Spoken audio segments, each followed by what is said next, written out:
सबके लिए हो तो ठीक है ना, हिंदू ना मुस्लिम, बात खत्म हो जाएगी। और जो राजनीतिक पार्टियां हैं उनके लिए कुछ लड़ने को बचेगा। 50 बच्चे करो, फिर देश पर राज करो। सबको अलग अलग बांट दिया, यानी कि अलग अलग बांट के अलग अलग काट लो इन्हें, फिर हम राज करें। 100 करोड़ अब भी हैं लगता है आपको या नहीं? 100 करोड़ अब भी हैं या नहीं? बिल्कुल हैं, जब लड़ने पे आ गया ना। लेकिन 2011 का वो है ना, जनगणना 2011 होने दो, कोई फर्क नहीं। हम तो दंगे करते नहीं है, हम तो शांति का हमेशा प्रतीक रहे हैं। हिंदू हर शांति चाहता है, हिंदू कभी कट्टर हिंदू है ही नहीं ऐसा कि लड़ाई चाहे, मारकाट मचाए। तो जय श्री राधे, श्री गोवर्धन महाराज की जय। तो दोस्तों मैं आपको लगातार साधु संतों के, श्रद्धालुओं को और सनातन धर्म से संबंधित जो भी हमारे भक्त और साधु संत रहते हैं उनके मैं आपको दर्शन कराता हूँ। मेरे साथ हैं समाज सेविका हैं गौरी पाठक जी। हाँ, एक और विशेषता है कि हमारे सनातन धर्म और हिंदू धर्म को लेकर बहुत ही कट्टर हैं और इसी चीज को लेकर समाज में जागरूकता फैलाती रहती है। एक तो 16 तारीख को हुई थी धर्म संसद, जो कि देवकीनंदन ठाकुर जी ने कराई थी दिल्ली में खजूरी खास।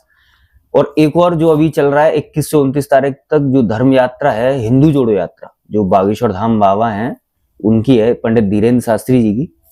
तो उनकी यात्रा को लेकर दोनों ही विषयों पर हम आज बात करेंगे कि क्या हो सकता है और ये क्यों इस बार आवश्यकता पड़ी कि इस तरीके से एक महंत को, एक कथावाचक को इतना सब कुछ इकट्ठा करना पड़ रहा है, इतना सब कुछ जोर लगाना पड़ रहा है। हिंदू कहाँ बटा है और क्यों बटा है, इसके कारण क्या है और क्या हो सकता है, ये मैं इनसे जानूंगी। तो जय श्री राधे। जय श्री राधे। जैसा कि आपने देखा कि पंडित देवकीनंदन जी ठाकुर जी हैं, वो कथावाचक हैं। उन्होंने धर्म संसद बुलाई 16 तारीख को, जिसमें हमारे पूजनीय जगत गुरु शंकराचार्य जी भी पहुंचे। इधर 21 से 29 नवंबर धार्मिक यात्रा चल रही है, पद यात्रा है, पैदल चल रहे हैं, कभी खड़ाऊ पहन लेते हैं या फिर पैदल चलते ही रहते हैं नंगे पैर। इसमें तमाम तरीके के लोग जुड़ रहे हैं। तो इसमें आप क्या देखती हैं, कैसा देखती हैं? देखिए, बागेश्वर हमारे धीरेन्द्र शास्त्री जी हैं, पद यात्रा निकाल रहे हैं अभी। तो सबसे पहले हम जितने भी हिंदू बटे हुए थे अलग अलग जातियों में, अलग अलग भाषाओं में, सब एक हो गए। अब यही बात इन कट्टरपंथियों को हजम नहीं हो रही जी, क्योंकि इन्होंने यही तो किया था जी। सही बात है, ठीक है। राजपूत, ब्राह्मण, ठाकुर सबको अलग अलग बांट दिया, यानी कि अलग अलग बांट के अलग अलग काट लो इन्हें, फिर हम राज करें। अब इनके मंसूबे पे पानी फिर गया तो इनको तो बुरा लगना ही लगना है, बिल्कुल ठीक है ना। जबकि ना बागेश्वर धाम कोई हथियार लेके चल रहे हैं, आराम से शांतिपूर्वक निहत्थे चल रहे हैं, बिल्कुल ध्वजा लेके हाथ में चल रहे हैं। तो तुम्हें क्यों परेशानी हो रही है, क्यों चिल्ला रहे हो भाई जी? तुम्हें इतनी चिल्लाने की, ये मौलाना क्यों चीख रहे हैं कि वहाँ अशांति होगी, कि वहाँ दंगा हो जाएगा? दंगे तुम करोगे ना, हम तो दंगे करते नहीं है, हम तो शांति का हमेशा प्रतीक रहे हैं। हिंदू हर शांति चाहता है, हिंदू कभी कट्टर हिंदू है ही नहीं ऐसा कि लड़ाई चाहे, मारकाट मचाए। तुम अपने छोटे छोटे बच्चों को सिखा रहे हो। इतनी नफरत किसने पैदा किया? आपने पैदा किया ना जी, बिल्कुल सही है। अब समय आ गया कि हम भी अपने बच्चों को यही सिखाएंगे। सही बात, यही अच्छा मौका है। यही अच्छा मौका है। जब तुम नहीं मानोगे भाई तो फिर हम क्यों मानेंगे? अच्छा, लहर सनातन की उठ चुकी है, ये रुकने वाली तो है नहीं, बिल्कुल। तो इसमें यार या पार इस बार तो इसमें तमाम पार्टियों के नेताओं ने भी शिरकत की है। शिरकत करेंगे तो बढ़िया रहेंगे जी। योगी जी का नारा है, बटोगे तो कटोगे। अब ये बटेंगे तो जो बटेंगे वही कटेंगे। बिल्कुल सही बात है। कांग्रेस पार्टी भी पहुंचे हैं तमाम नेता, कांग्रेस इनको अच्छा ऊपर वाला मौका दे रहा है और हिंदुस्तान भी देख रहा है। हिंदुस्तान की जनता बेवकूफ नहीं है, सबको पहचान नहीं है। अच्छा, तो अब इनको जाने इनकी मजबूरी है सबकी। तो जैसा कि आपने देखा, तो ये सब देख रही हैं आप, ये भी देखा वो भी देखा, तो 100 करोड़ हिंदुओं पे क्या असर पड़ेगा इस बार? 100 करोड़ अब भी हैं लगता है आपको या नहीं? 100 करोड़ अब भी हैं या नहीं? बिल्कुल हैं, जब लड़ने पे आ गया ना। लेकिन 2011 का वो है ना, ये जनगणना 2011 होने दो, कोई फर्क नहीं है। इनकी जनसंख्या तो बढ़ चुकी है। तुमने कभी देखा है झुंड में शेर अकेला ही रहता है? जी देखा है।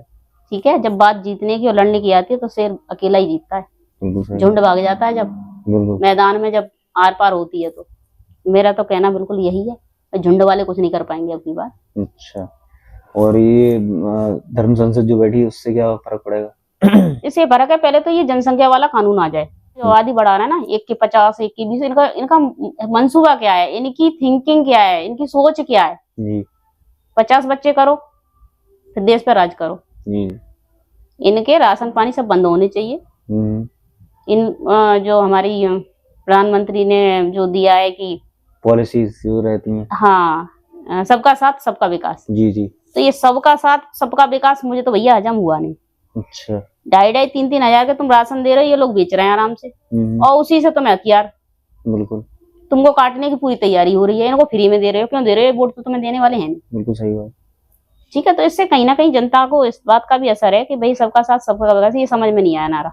अच्छा, तो ये नारा बदलना चाहिए। बिल्कुल नारा बदलना चाहिए, और इनका राशन पानी तुरंत और बंद होना ज्यादातर चाहिए। सरकारी जो सुविधाएं हैं उनका फायदा यही उठाते हैं, हिंदू तो नहीं उठा पाते इतने। हिंदू को तो अब कहाँ है, एक बच्चे वाले को कुछ नहीं है, अब 6-6 बच्चे वाले राशन कार्ड पे। हाँ, आयुष्मान कार्ड उन्हीं का बनना है, 6 उन्हीं का बच्चे बनना है, तो इसका मतलब क्या है? बिल्कुल इसका सही। मतलब क्या, हम पहले समाज में आपने रहते हैं जनसंख्या तो कम करवा दी। हर हिंदू की अब तो यही कहानी है, सब लोग यही कहते हैं, हमसे भी कहते हैं कि अब लोग, तो इसका मतलब 6 बच्चे तुम करो, तब जाके तुम्हारा नाम आएगा उस पर। और तब सरकार बदल गई, फिर उसने कुछ नया कर दिया फिर। वो कुछ और नया करेगी, तो ऐसी तो देश बर्बाद होना है। होना क्या है फिर देश का, बताओ? तो तभी ये यात्राएं चल रही समान हैं। पॉलिसी, एक कानून एक देश, ये ठीक है ना? बिल्कुल सही, सबके लिए कि सबके लिए हो तो ठीक है ना, हिंदू ना मुस्लिम, बात खत्म हो जाएगी। और जो राजनीतिक पार्टियां हैं उनके लिए कुछ लड़ने को बचेगा। तो इन्होंने ही तो वो किया हुआ है, तुष्टीकरण की राजनीति है, तो जबकि इसे सब जानते समझना हैं चाहिए, अब जनता कि समझने वोट लगी है बैंक भाई। किसकी कहाँ है। देखो जनता समझदार हो रही है, धीरे धीरे जी जागरूक हो रही है सोशल मीडिया के माध्यम। पहले इतना नहीं था, जी, है ना? पहले जैसे लोगों ने, नेताओं ने भर दिया, वो दिमाग में चलता था, बिल्कुल लेकिन सही अब बात। खुद लोग एक सब सक्षम में, सब होशियार हैं। अब सब धीरे धीरे जानते मामला हैं। सब सही होता जा रहा है। अच्छा, तो इस बार उम्मीद लग रही है कि हिंदू जाग जाएगा। अरे हिंदू जाग नहीं जाएगा, हिंदू जाग गया है। अच्छा, जाग गया है। तो अब क्या वो आपके मायने, मतलब जाग गया है, और क्या होने वाला है फिर आगे? जाग गया तो कुछ ना कुछ करेगा ही ना। जब आदमी जागता है तो कुछ ना कुछ तो काम करता है ना। चलता ही है। दोस्तों, ऐसा कि देख रहे हैं कि सनातन धर्म की जो यात्राएं अब इस देश में चल रही हैं, सनातन की जो हुंकार है इस समय बहुत ही चरम सीमा पर है, और ये होना भी चाहिए कि अपने धर्म की, अपने सनातन धर्म की, अपनी संस्कृति है या फिर मंदिर है, जो भी हमारे पूजा करने के स्थल हैं, आश्रम है, उनकी सबकी रक्षा की जिम्मेदारी हमारे ऊपर होनी चाहिए, और हमारे ऊपर है तो उसकी जो अच्छे तरीके से पालन भी करना चाहिए। तो उसी को लेकर जो ये यात्राएं, कभी धर्म संसद होती है देश में, कभी पैदल ये धार्मिक यात्रा है, हिंदू जागो यात्रा है, तो ये चलती है। ये कार्यक्रम में होने चाहिए, क्योंकि ये वक्त आ गया है कि इस बार अपना अस्तित्व जानने का और अपने धर्म को बचाने का, और अपने धर्म की जो संस्कृति है उसको जन जन तक, छोटे छोटे बच्चों तक पहुंचाने का, ताकि वो जाने और अपने देश में जो हो रहा है उससे थोड़ा बचें, और जो अपने सही है उसे अपनाएं, गलत को नकारें। तो इसी के साथ दोस्तों मेरे साथ बने रहें, और कुंभ की तैयारियां आप देख ही रहे हैं। सनातन धर्म से संबंधित जो भी आपके सामने विषय रहते हैं वो मैं आपके सामने रखता हूँ। मंदिरों के, साधु संतों के दर्शन आप करते ही हैं, श्री गोवर्धन महाराज की मैं आपको परिक्रमा और जो दंडोती लगा रहे हैं भक्त, ऐसे भक्तों के आपको दर्शन कराता हूँ, लेकिन ऐसे मुद्दों से भी आपको रूबरू कराता हूँ। इसके साथ मेरे साथ बने रहें। जय श्री राधे, श्री गोवर्धन महाराज की जय, मां गंगे।